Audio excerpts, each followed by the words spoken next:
Hey you! Yes, you there, the one watching this video. Growing up, did you always choose to be the mage class in every single game you played just because magic is cool? If yes, then you and I share the same interest in all of the badassery that comes with wizardry. If not, well, continue watching the video anyway, because I have taken Terraria as a magic class and beefed it out of proportion. Out with all the boring old tomes and staffs, and in with all sorts of new wands, magical guns, and of course, spells. Want to teleport anywhere in the world?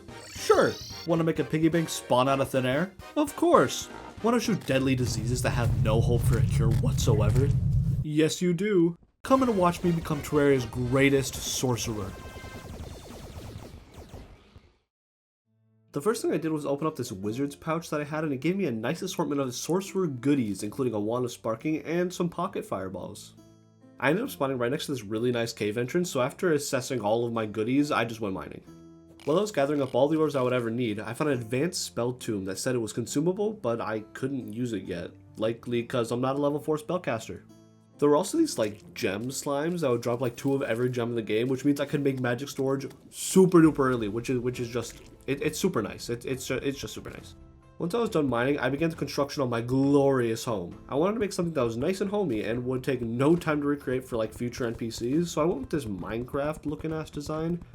I think it looks alright, but I'm no builder. In the goodie bag, I got a whole bunch of books, and I used those books to make a bookcase so I could start crafting spell tombs and shit, but for me to make anything else, I was going to need even more books, so I started looking for the crimson. It took me literally all night, but eventually I got a vertebrae which I used along with some paper that I had from my goodie bag to make a book, and then I turned that book into an inept tomb. It shoots a weak magic bolt that inflicts cleansing, and cleansing just makes enemies release healing orbs.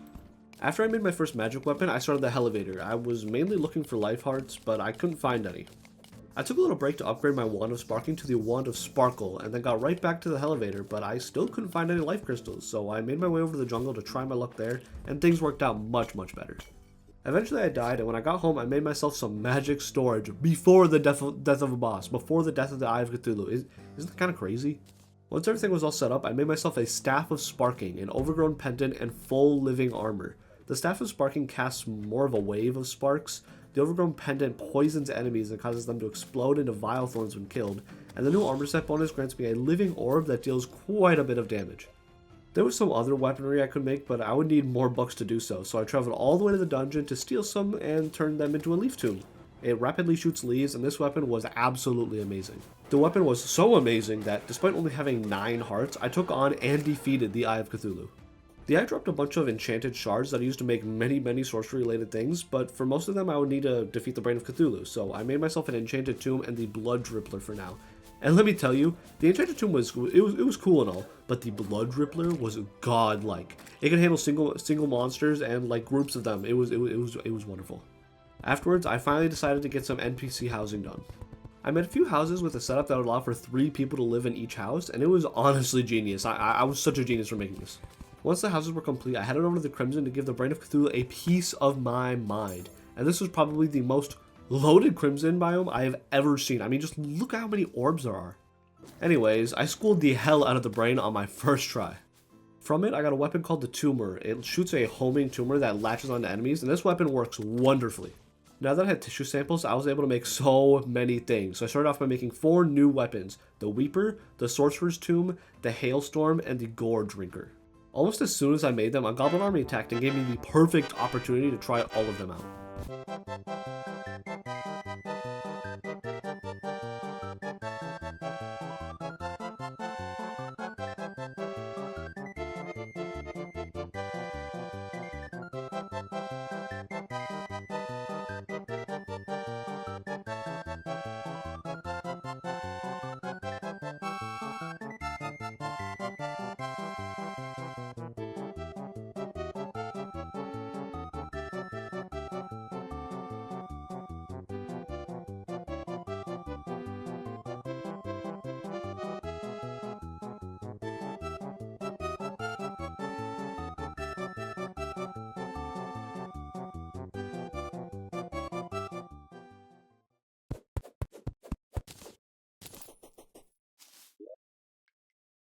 Oh, that was it. Okay. Let me tell you, that Goblin army that I just fought was literally the easiest Goblin army I've ever fought in my life. I think I died once or twice, and that was it. That was it. It was literally the easiest Goblin army I've ever faced. Like the Hailstorm and the Weeper were literally amazing. The other two were alright, but these two were literally amazing. Once that was done, I made myself an enchanted shield. It increases my defense the lower my health is, and I also made full enchanted armor. With all of this fresh new gear, I made my way over to the dungeon, made an arena, and lost miserably to the skeletron, because I literally couldn't reach the arena. I didn't even make it up. I now had a whole day to kill before I could attempt the skeletron again, so I decided to defeat the king slime for the slimy saddle and make some more housing. But don't you worry, because I ended up losing miserably a second time to the skeletron. I now had another day to kill, so I finished the elevator and started the hell highway. But you'll never believe what happened later that night. I lost miserably again to the skeletron. Again, the skeletron is literally the hardest boss in this game, bar none. I don't know why I struggle so much. I blamed all of these losses on my weapons, so I switched them out for the enchanted fist that I made and the tumor, and this combo worked much better. Since I finally defeated the skeletron, I went down to the dungeon to get a shit ton of bones, and once I thought I had enough bones, I returned home and crafted those bones into deep slate bars, which I used to make full deep slate armor, a deep slate staff, the wildfire, and the ashen tomb. Tome, I'm sorry, I meant tome. I know people get annoyed by that, I meant tome. All the weapons seemed super good, especially the wildfire, because it definitely shot something. I don't know what it was shooting, but it shot something. I guess my low tier sorcerer eyes just couldn't see it. I then went down to hell, finished the hell highway, and lost to the wall of flesh by literally a hair. Literally a hair. Like it only had 75 health left. I just happened to run out of mana at the worst time ever. It was ridiculous. It was whatever though, because I beat it on my next try anyways. Now that it was hard mode, I went over to my weird ass Crimson to mine a bunch of altars and got to mining the hard mode ores. Once I thought I had enough ore, I did some research on some new gear that I could make, but it all required me to have this new crafting thing called the Arcanum, and in order to make that I would need 5 crystals. So I started searching for the hollow, but what I found was very unfortunate. The hollow biome on my world was mixed in with the jungle, and it seems as though the hollow didn't have enough power to overtake the jungle, so I was left with a jungle that had some pearl stones scattered around it. This made it exceptionally hard to find crystals. Like I swear to God, I looked for over an hour and didn't find a single one. I kept on dying while looking around for these stupid ass crystals, so I made myself some titanium armor thinking it would make things easier, but it did not. At some point a new NPC called the Spellwright spawned, so I went to go take a peek at him, and it turns out that this guy can teach me how to cast a number of spells, but first I would have to survive the bizarre fruit. Oh my god, wait, I'm actually gonna die. Never mind, I'm good now. What the fuck is going on? What the? Okay.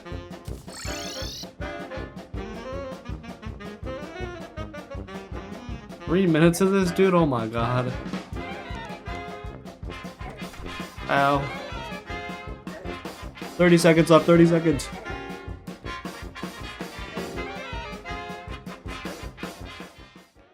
Alright, I'm good.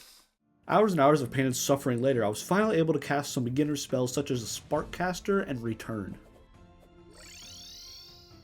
After a while of messing around and unlocking all sorts of different spells, I came to the realization that most of these spells don't do any real damage and are just there to make the game a bit smoother. Like, most of the spells consist of being able to teleport to specific locations around the world and being able to access things like a piggy bank, so I pretty much forgot about this mod except for using Sparkcaster and Return. After all this spell nonsense, I got back to looking for crystals, but then realized that I could have just bought them from the operator NPC this entire time. Whoops. Anyways, I bought some crystals and used them to make an Arcanum, so I now had one and could make some new weapons, but I'm telling you, literally all of them required Souls of Light. So I went back to the jungle and began farming. Once I had enough souls for a single weapon, I came home and upgraded the Wildfire from before into the Fiend Fire, and it worked super duper well for the most part. The only issue I had with it was that it sucked me dry of every last bit of mana I had. I continued farming for more Souls of Light after I made it, and then used those souls to upgrade my Deep Slate staff to the Lava Core staff. It now launches a volley of both flaming and frozen rocks, and it was pretty spectacular.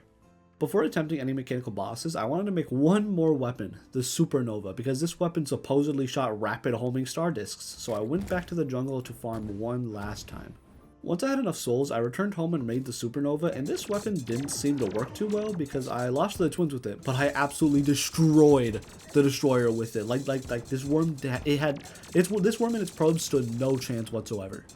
And despite only having like 3 minutes left in the night, I used the Supernova to defeat the Skeletron Prime as well. Since the supernova didn't work too well on the twins, I spent the daytime making a new weapon called the Ale Warlock, and it worked wonderfully against the twins. It fired like pictures of ale, like a minigun, dude. It was crazy. Using the souls of sight I got from the twins, I made the radiation cannon. It launches an ion blast that explodes into a bunch of homing particles and inflicts radiation sickness upon impact. I tested my beautiful new cannon out in the dungeon, and it was like I was like a god crushing tiny little ants for fun. I then went to gather up a bunch of chlorophyte to make myself some chlorophyte armor and made a true pixie staff that shoots 5 true swords that all deal almost 100 damage. Once I felt ready, I went back over to the jungle to make a Plantera arena, and once it was finished, I used the true pixie staff to annihilate the Plantera. I then went and did the same exact thing to the golem, and it was just wonderful. It was awesome. With both of those bosses out of the way, I went down to the dungeon and got some ectoplasm, no problem whatsoever, and used that ectoplasm to make full specter armor. Now at this point I already felt pretty overpowered, but it doesn't hurt to feel even more overpowered, so I spent some time gathering up the materials to make the Rainbow Missile, and this weapon literally holds the power of the elements. It says it holds the power of the elements. I'm not totally sure what it means, but I think it means I can mess some shit up with it. I tested it out on the Lunatic Cultist, and he was defeated so fast that while editing this, I actually almost skipped this boss fight. I then used the Rainbow Missile to take down the Nebula Pillar and the Vortex Pillar, and then used those fragments that I had gotten to make the Neon Fighter. It's pretty much just a fast laser gun that kinda sucks, but it actually turns out to be my best weapon later on. Feeling as ready as I possibly could, I swiftly took out the Solar Pillar, made a long ass asphalt path, took down the Stardust Pillar, and began my final preparations for my fight with the Moon Lord. I quickly made some super healing potions, and I made myself a new piece of equipment that I had been keeping my eyes on. It's called the Celestial Rain, and all it does is it makes it rain nebula from the heavens. But this piece of equipment is exactly why the Neon Fighter is my best weapon.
Oh my god. Ooh. Oh my goodness. Alright. With the Moonlord being defeated and having chugged double my body weight in mana potions, I was now the greatest sorcerer in Terraria.